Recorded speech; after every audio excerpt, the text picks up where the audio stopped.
2, which haven't been very well saturated for the entirety of this match.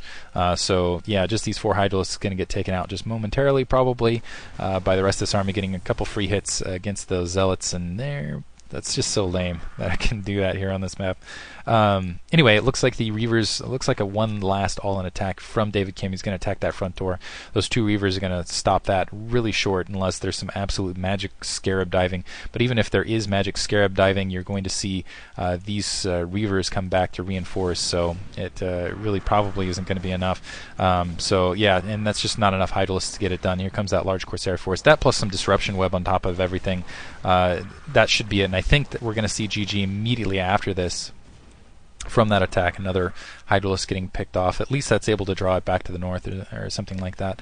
So that's just 3 Reavers at the front door, large Corsair force, large bank now building for Darren, and it looks like that 6 o'clock location back up, but still not saturated. This 3 o'clock location, it looks like Jaeyun just going to desperately try to take this upper right-hand base and hope that it just doesn't get scouted, because he really can't hold it, is really what it comes down to. Another Corsair getting taken out, which is a little bit lucky considering how quickly those Hydralisks got squished. And really at this stage, I hate to say it, but you need something like Big Air to deal with all these Corsairs, and it's just not going to happen, not with the amount of gas, the amount of resources. Some Hydralisks flipping out here at the 6 o'clock location. Looks like he's going to try to do some harass at the 12 o'clock, but there's still a Reaver there to provide some defense. So even then, just get taken out immediately. Able to get a couple hits there on that Reaver, but not able to get anything else accomplished. Is going to be able to, it looks like, move across and maybe stop something.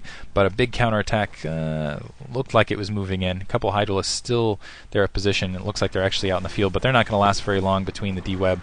Able to do some damage. Ooh, it might get a Reaver. No, not quite able to get a Reaver. But the drop at the 12 o'clock, able to do some damage to this Nexus. Still, it's a little bit of a Pyrrhic victory. It's just a little bit too little too late is really what it comes down to. Yeah, you took out that Nexus, but you didn't take out this Nexus. And on top of that, there's still a big bank in Darren's favor that can just kind of press from there. And still no saturation here at any of these outlying bases as far as the drone count goes. Might be able to pick off this Reaver. Not quite. 15 health left, and that's desperate. Able to escape with a single Hydralisk, though, otherwise. And now it looks like this expansion, the 6 o'clock, going to get taken out once again. And with the additional, that's so imba. With the defense matrix over the corner, essentially there's nothing that these Hydralisks can do but sit and watch it happen. Because basically from this defensive posture, if you go drop over, you're going to lose a lot of your army as it's in transition. And in the meantime, if you set your army down at the 6 o'clock, you just get defense matrix and pummeled to death with those Reavers. If David Kim is really thinking about getting back in this match, what he should do is just start aggressively expanding absolutely everywhere and just pray that he doesn't get scouted, and pray that those Corsairs can't keep up with him and those Reavers can't keep up with him, and pray that Darren plays a little bit more defensively rather than getting aggressive. But it looks like he's switching off to carriers, actually, which is a little bit of... So he's going to go with a carrier Corsair attack here, defense matrix and things like that. I guess saying get out of my game at this stage, and playing a little bit cocky now, switching up carriers versus Zerg. But he knows essentially that David Kim doesn't have anything really to stop it. What can you do? Already has, it looks like, 6 interceptors, 7 interceptors, going to have the full complement, and then it's really just going to be, at this stage, impossible for Jaeyun to really keep up at any corner of the map, because those Hydralisks are going to be able to, they're just going to be they're going to be completely immobile. They're not going to be able to deal with two-pronged attacks anywhere.